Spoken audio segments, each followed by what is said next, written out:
Hey students, welcome to week 5. I'm coming to you live from my backyard, and so if you happen to hear wind blowing in the background or my dogs barking, I apologize in advance. My kids tend to fill up my house with noise during the summer, and so I just wanted to make sure that I um, get back to you and talk about some of the things that we need to talk about. One is great job on the discussion board last week. I thought you all had some really thoughtful insights to offer each other and to, be open minded about learning new things, sort of outside of just how to write an essay or how to read an article. But those techniques actually come into play when we're talking about larger things like communication or mansplaining, or as we shift next week into the argument, how we speak to each other when we have differing opinions is actually really important. And it's something that I don't know if you've noticed, but like lots of people outside of our world, maybe like the news channels or even, family dysfunction, people aren't really communicating that well when it comes to having a difference of opinions. And maybe we can practice how to do that in the right way and then show others. So just stuff we're doing this week. Um, if you want to drop this course, if you were kind of thinking about it, but you weren't really sure, you can still drop this course with a W, but you only have until July 5th. So hopefully if you're watching this video, you're still kind of plugging along and getting through the work. You do have some reading to do. And I am pointing out here, notice right here, that many of you actually aren't getting those organizational patterns right on your outlines. I don't know if you just ignored the reading the first time or if you just weren't clear on what that looks like. But you don't have a choice when it comes to the organizational patterns. You either have to do the block by block or the point by point. So make sure that you check those out and that you decide to do that.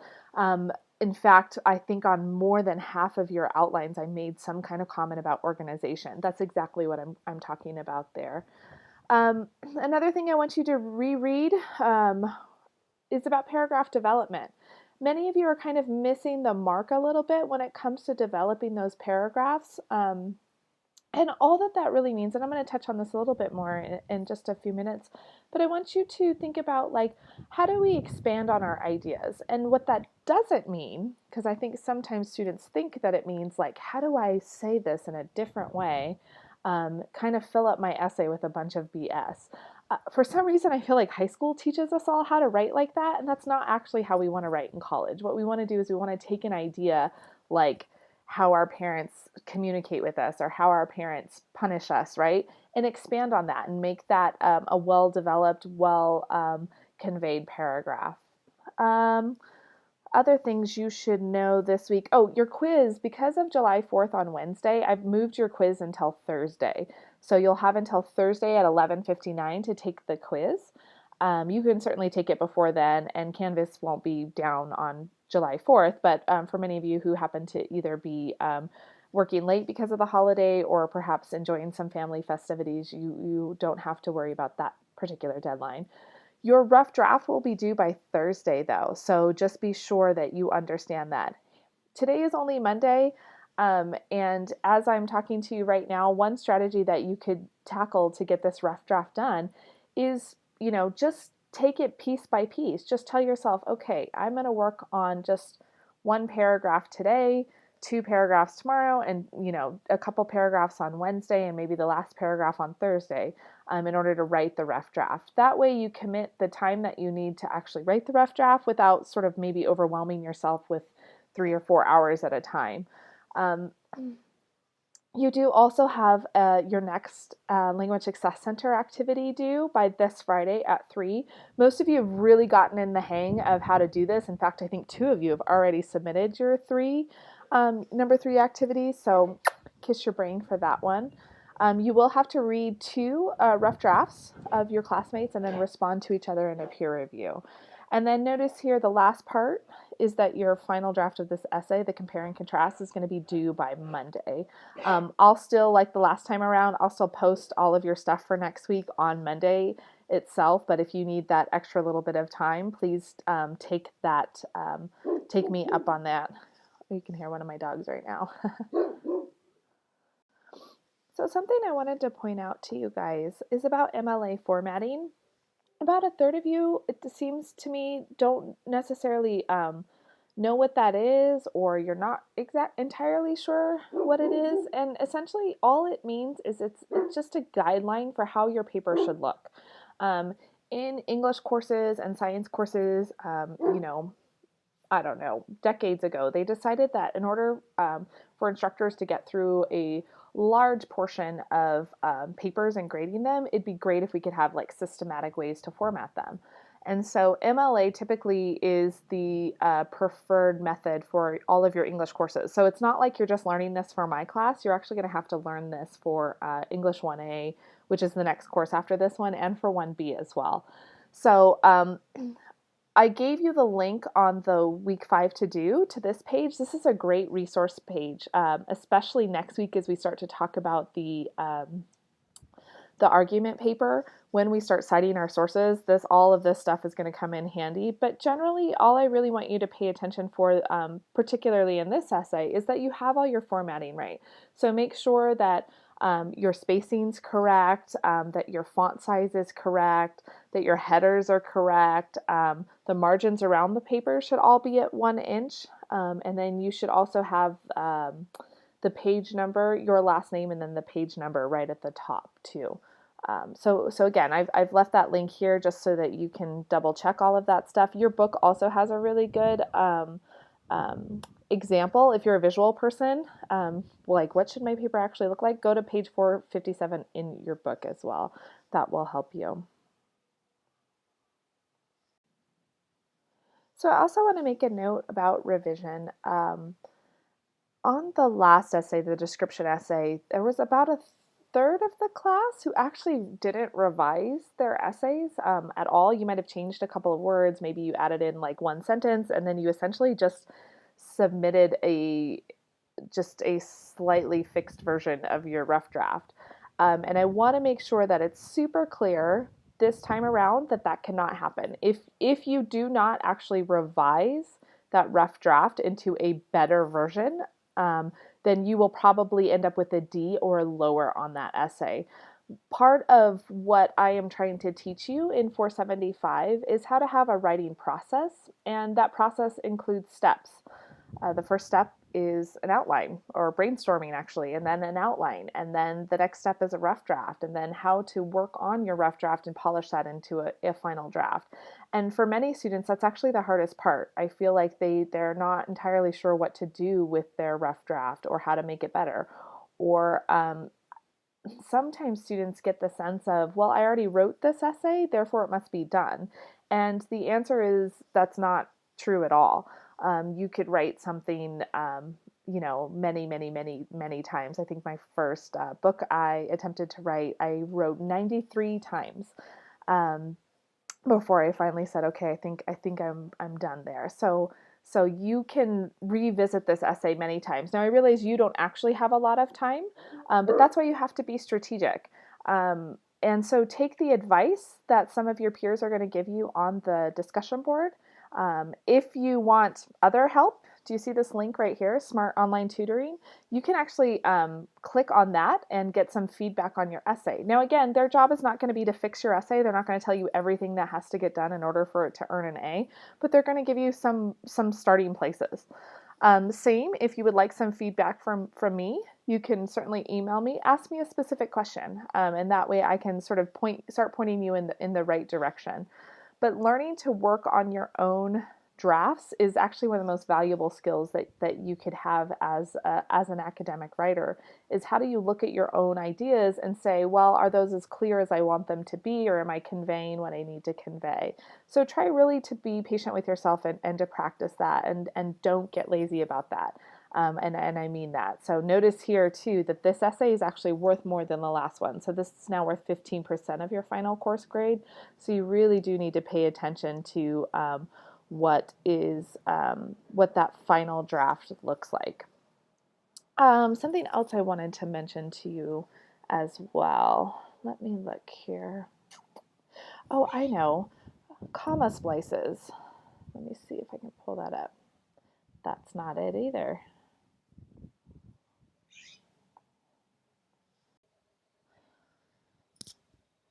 So comma splices, you guys did okay with that, but I actually kind of wanted just to take a second to talk about it, only because I kept seeing them happen in your outlines too. So all that a comma splice is basically when you have two complete sentences and you've punctuated them by just putting a comma between them. And that's actually a comma error. And so there are four ways essentially that you could fix these. The first and maybe the most common way is to do a comma and a fanboy. And all that fanboy is just an acronym to remember for, and, nor, but, or, yet, so. Notice here that there is no because listed. Sometimes students think that a comma goes before the word because, and that is almost, I shouldn't say never true, but it's not true for many of those sentences. You can put a semicolon between the two clauses. This is actually a really sexy way to punctuate a sentence. Not that you want to have semicolons everywhere, but when you use a semicolon correctly, it's an impressive piece of punctuation. So if you want to impress your friends on Twitter later, put two main clauses separated by a semicolon. Hopefully those two main clauses are related to each other. And watch how people get impressed with that semicolon. You can punctuate them by putting a period between them, or lastly, you can rewrite one of the main clauses into a dependent clause. So I'm just going to show you a couple examples here. In the first example, it says Lil Wayne bought the spam, comma, Drake cooked it for him. So here we have two sentences that are essentially punctuated by putting a comma between them, and that's a comma error. So if this particular sentence appeared in your essay, you would actually be marked down. You'd see me write like a CS on top of this. So here are the four ways we could fix that. The first one is we could put a comma and a fanboy. So Lil Wayne bought the spam, comma, and Drake cooked it for him. So notice the comma comes first, and then it's the fanboy. The second way we can fix this is just by putting a semicolon between them. The third is just by putting a period between them. And then lastly, I actually had to rewrite it, and I stuck the word although Lil Wayne bought the spam, Drake cooked it for him. And so what that does is just change that first part of that sentence into a dependent clause, and I can still keep that comma between those two pieces right there. Notice here this other example, it says the hounds searched under the dinner table, they were hungry. Again, this is a comma error. We don't want to write sentences like this where we have two main clauses essentially that are punctuated with a comma between. So you can fix them in one of four ways. You could say the hounds searched under the dinner table, comma, for they were hungry. You could put a semicolon, you could do a period, or you could rewrite the back half, in this case, the sentence into a dependent clause. So the back half here would say, or the whole sentence would say, the hounds searched under the dinner table because they were hungry. So this word actually would take place of having a comma right there. Okay, so again, that's just kind of touching on that. This week, you're actually going to spend some time looking at apostrophes. It's the other big error that I noticed on many of your description essays and your outlines too. One thing that I will say on that, while you're reading those notes for apostrophe, go ahead and write down those different rules in which we use the apostrophe. That will be helpful for you. And I think writing down a couple of those examples too. Maybe even coming up with your own example as well. And just FYI, just after some of those pages, or excuse me, after the 2 pages I asked you to read on the apostrophe, there's like some practicing the apostrophe thing. I did not assign that to you, but if you want to check those out and practice those, that might help you on the quiz. Wink, wink. All right. So something else that I wanted to take the time to talk to you about was an old compare and contrast essay by one of my students from a few years ago. And this is actually a real rough draft, so you'll see mistakes on here. And not that I want to go over it in total detail, but there's a couple things about peer review that I want to talk about. And I also want to just talk to you about this particular essay. So maybe the best way for me to start this is just by reading the intro to you. So that way we can understand what she's actually talking about here. So it's called My Unique Parents. Since my parents have been divorced for about 10 years now, it is difficult to maintain an equal relationship with one of my parents. In fact, my father lives hundreds of miles away in the state of Utah, so it is difficult to preserve a strong relationship. On the other hand, I live with my mother, so I see her every day of my life, and our relationship is as solid as a rock. Because my father and mother were married for 13 years, they still share many similarities. It makes it easier to balance out the level of relationship I have with both of my parents. The physical appearances of my parents are diverse, yet they both share a tough personality but share a mutual love and affection for me. Okay, so several things that I notice here. One is when I actually jump into your essays, I always check to make sure, like, okay, do we have all the MLA stuff ready to go? And you'll notice here that we actually are missing something, which is the last name and the page number at the top of every page on the right hand side. She's she's capitalized her title correctly. What did you actually think about that intro? So there were several things that stood out to me. One is sentence level wise, I feel like this writer is making a lot of sense. I understand that she has two parents that sounds like they were married for a period of time and then now they're separated.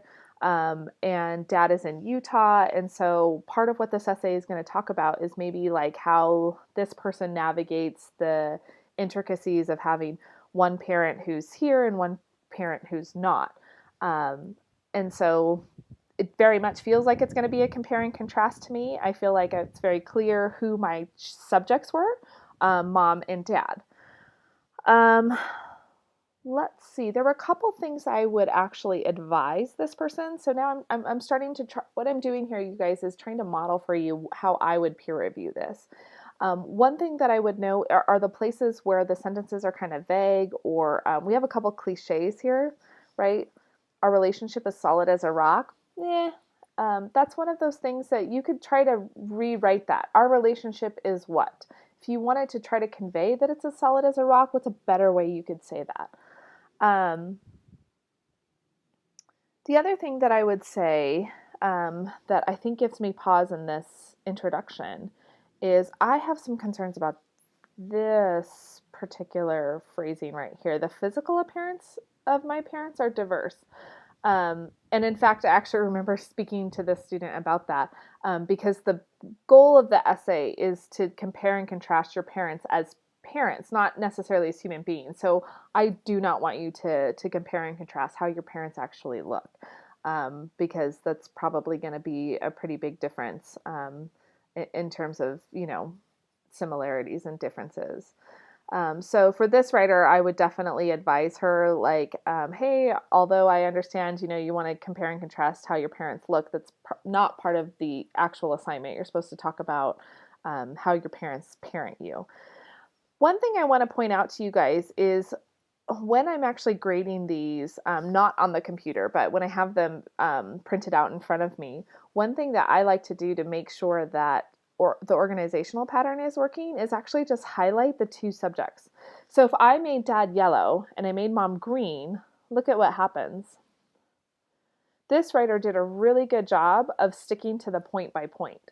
What she has done is in the first body paragraph, she's talked all about the dad and she's actually talked about his physical appearance. Now, I would advise her as her instructor to actually get rid of most of what's in this first paragraph, which would suck because she obviously spent a lot of time on that, but it's not meeting the qualifications of the essay. So if that's happened to you, and I think there were a couple of you who had body paragraphs like that in your outlines where you spent time on a topic that didn't necessarily meet the essay's goals, don't be afraid to delete it, to get rid of it. I shouldn't say sometimes that happens. That happens all the time in writing. I write every day, you guys, and most of what I write never sees the light of day. Sometimes we have to write the crappy thing first or the ideas that come to us first in order to get to the next idea. So don't be afraid to delete that kind of stuff. Anyways, you can see that the second body paragraph here is all about mom. And so I've highlighted it all in green. She's done a good job to try to make sure that she has some specific examples to develop her paragraphs.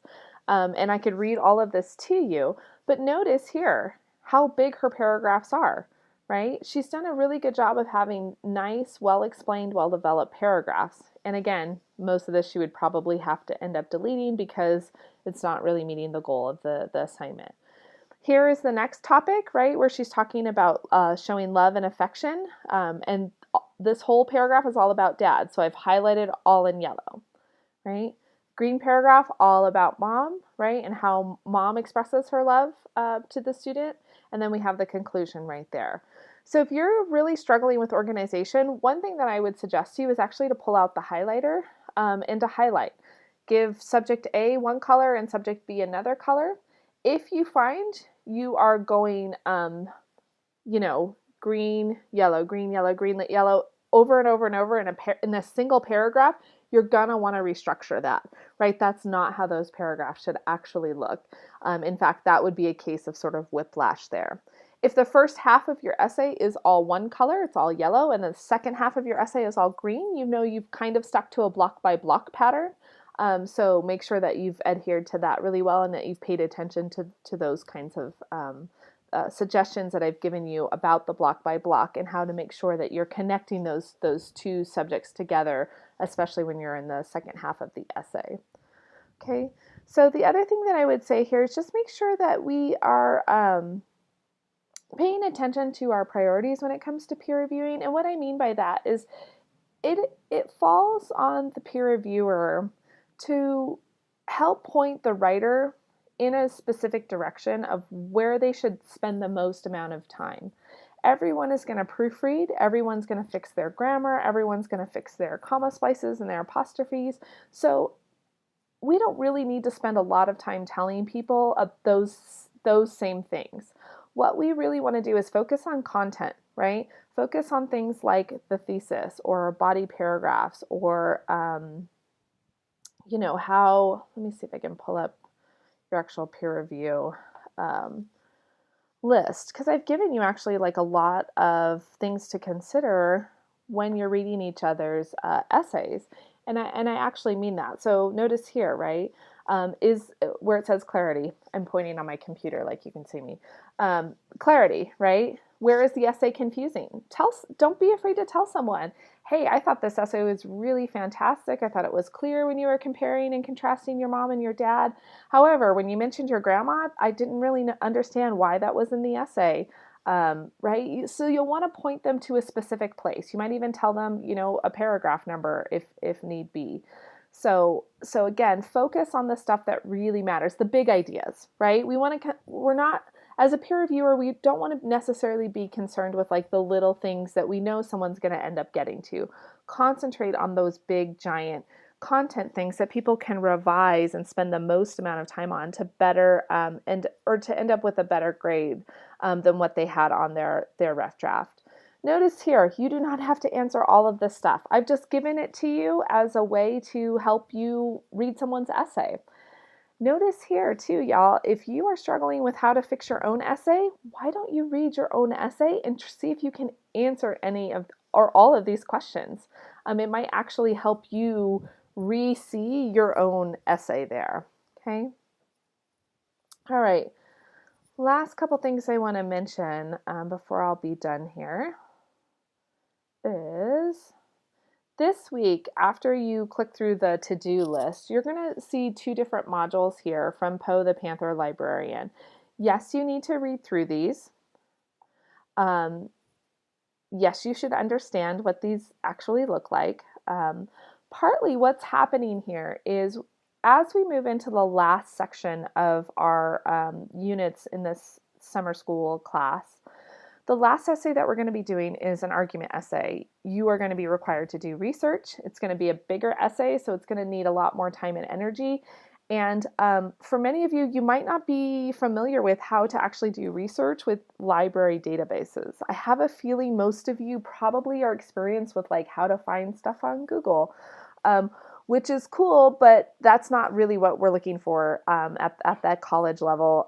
Usually we want you to do research in the research among the scholars that are actually working in the fields that you're talking about. So that's where you're going to come to the Chafee Library and learn how to use all of the databases that we subscribe to. You already pay for these things. So part of your tuition that you pay for to attend the college already pays for these huge catalogs of information.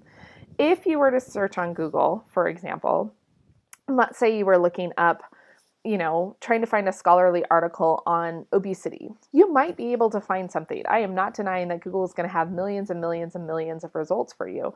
They for sure will.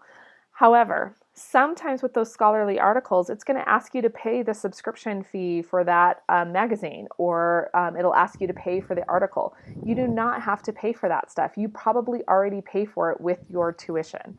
So please, please, please pay attention to what the librarians have put together here for you. Read through these things. I would also write them down too. When you go into 1A in the fall, most of your instructors are going to assume that you're going to have some kind of familiarity with opposing viewpoints and academic search complete. And it's a really great idea to start playing around with that kind of stuff. So when you go into the library, you're going to have to do like I'm doing right now, and put in your login information. Oh, okay, thanks.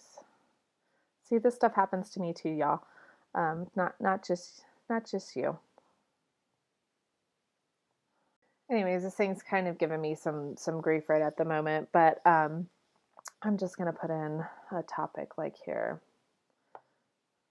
and I'm gonna make that the subject that I'm gonna look up. Let's see if it'll even do this. So notice here, if I just look up obesity in children, right, it's going to give me 6,700 different articles. You want to try to narrow this stuff down when you're playing around in these databases. So for instance, one thing that you could do is put in another keyword that's going to help you narrow things down. So you might put in something like school lunch, right? And see if that'll help you narrow down the results there. And it does. Look, it's given us 107. The other thing I want you to pay attention for is notice at the publication date, you really don't want to have stuff that's super old. Oops, go back the other way. Super old. Great, now I've messed this up. Anyways, you can narrow that stuff down to about the last 5 years. That's a lot more manageable in terms of currency and relevancy. Trying to drag this one over here. There we go. No, not older, newer. There we go. So each time I drag it over here, it gets a little bit closer. Perfect. So something like that. Notice now. Oh, we've lost this keyword here. What did we say it was? I think it was school lunch. Let's just see what's happened here between the publication date and adding in those key terms. Right, so it's limited to 66. The other thing to notice, something that the librarians will talk about a lot, are scholarly or peer-reviewed journals. The thing with having scholarly or peer-reviewed journals, essentially, these are professionals working in the field that they're discussing. So if you're looking up an article about nutrition, they might have done research because they are an expert in nutrition, or they're an expert in children's health or psychology, or, some sort of physiologist, something like that. So in terms of research, you want to have stuff that is not only accurate, that is timely, that is peer-reviewed. And essentially all that means is that, one, you have an expert who's writing in that field, but it's been reviewed by other experts in the field to say, yes, this data is true. And not that it's always 100% accurate. There have been times where, people have reviewed their friends' articles and, somehow it gets through the peer review system. But more often than not, you can trust that these articles are actually very scholarly and have a lot of really good information in them. So again, I'm just showing you this stuff this week. It's not necessarily, that I want you to start researching your stuff. I don't want you to concentrate on any of that kind of stuff. I just wanted to point out that I really want you to spend some time reading through all of this Poe the Panther stuff, and to have it in the back of your mind, so that way next week you're actually going to have more Poe the Panther stuff to think about, but you're also going to have to start researching for your argument essay. And that's where things get a little bit more difficult, because not only are you now writing, but you're also researching, which is really time consuming.